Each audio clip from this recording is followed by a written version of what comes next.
Everyone, আসসালামু আলাইকুম। আর তোমরা অনেক ভালো আছো আর আমি অনেক ভালো আছি। তো আমি কোথায় যাইতেছি সেটাই তোমার সাথে একটু শেয়ার করতেছি। এই যে রেডি সেডি হয়ে মুশরাতকে নিয়ে, এই যে রেডি সেডি হয়ে মুশরাতকে নিয়ে যাচ্ছি হলো হসপিটালে ডাক্তারের কাছে। ওর প্রচণ্ড ঠান্ডা লাগছে, ভালো হইতেছে না, তো একটু দেখাই নিয়ে আসি হসপিটালে।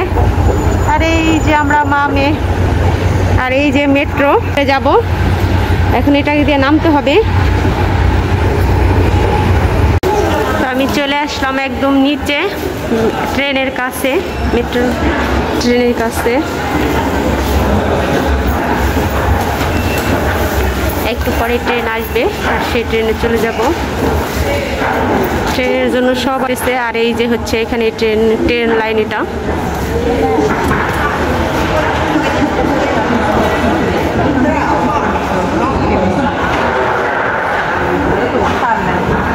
অনেক মানুষ ওয়েট করতেছে ট্রেনের জন্য।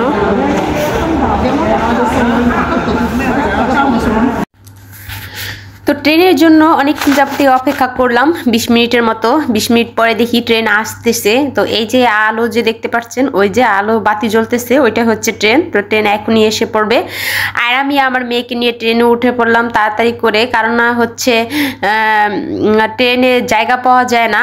তো যেই যত দ্রুত ঢুকলাম কিন্তু জায়গা পেলাম না, সবাই আমার আগে ঢুকে গেছে। আমার সাথে কেরালা ছিল, তো মেয়ে ছিল, তো এই কারণে পরে দেখি জায়গা পাই না, কি করব। ট্রেনে দাঁড়াইছিলাম, দাঁড়ায় আপনাদের জন্য একটু ভিডিও করলাম যে ট্রেনের ভিতরে কেমন বা কি। আর আমার এই যে আমার মেয়েটার হলো অনেক ঠান্ডা লেগেছে, এই জন্য চোখে নাক মুখে পানি, আর এই জন্য তো ওকে ডাক্তারের কাছে নিয়ে যাচ্ছি। তো এখানে আর জায়গা পেলাম না, তো কি করব, দাঁড়ায় দুইজনে মা মেয়ে থাকলাম। দেখেন ইতালিতে প্রচুর পরিমাণে পাহাড়, এখানে প্রচুর পরিমাণে পাহাড় আর পাহাড়। আর এই দেশের এই পাহাড়গুলা কেটে কেটে, আমি একটু জুম করে দেখাচ্ছি, এই পাহাড়গুলা কেটে কেটেই হচ্ছে এই দেশে ঘর বাড়ি, রাস্তাঘাট, সমতল রাস্তাঘাট তৈরি করা হয়েছে। আর এই পাহাড়গুলা দেখতে কিন্তু খুব সুন্দরও লাগে। দেখেন খুব সুন্দর পাহাড়গুলা, উঁচু উঁচু পাহাড় পর্বত। আর এই পাহাড়ের উপরে দেখেন ঘর বাড়ি তৈরি করা।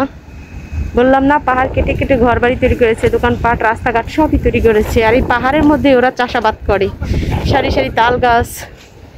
এখানে কিন্তু চাষাবাদও হয় অনেক কিছুই ইতালিতেও। মেয়েকে নিয়ে হসপিটাল থেকে আসলাম, আয়সা প্রচণ্ড খিদা লাগছে, কিন্তু ভাত খেতে ইচ্ছা করতেছে না। তাই হচ্ছে আমি বিশাল বড় একটা মাছ নিয়ে নিচ্ছি, তেলাপিয়া মাছ। মাছ ফ্রাইয়ের মধ্যে তেলাপিয়া বা টোনা ফিশ, এই ধরনের ফিশ কিন্তু, কোরাল ফিশ, এগুলো মানে ফ্রাই করতে কিন্তু ভালো লাগে। তো আমি মাছটাকে কেঁচা কেঁচা দিয়ে নিয়েছি, এই যে দেখেন। এখন এই মাছটাকে হলো আমি মশলা দিয়ে মাখায় কিছুক্ষণ ম্যারিনেট করে রেখে পরে ফ্রাই করে খাবো। মাছ ফ্রাই খেতে কিন্তু সত্যি অনেক মজা, আমার কাছে খুব ভালো লাগে। তো আমার মাছটা এই যে দেখেন মশলা দিয়ে কি সুন্দর করে ম্যারিনেট করা হয়ে গেছে। এই ম্যারিনেট করা মাছটাকে এখন আমি ভাজবো। আর আমি একটু প্রচুর ঝাল দিছি, ঝাল হলে কিন্তু ভালো লাগে, তো ফ্রাই করি আর কি, বারবিকিউ করি। এই তো আমার মাছ ফ্রাইটা হয়ে গেছে। আর যেহেতু অনেক বড় একটা মাছ, একটু পোড়া পোড়া করে ভাজছি যাতে ভিতরেটা ভাজা ভাজা হয়, এই কারণে। আর এত বড় একটা মাছ ভাজা যায় না, তাই জন্য লেজা একটু ভেঙে এরপর ভাজছি আর কি।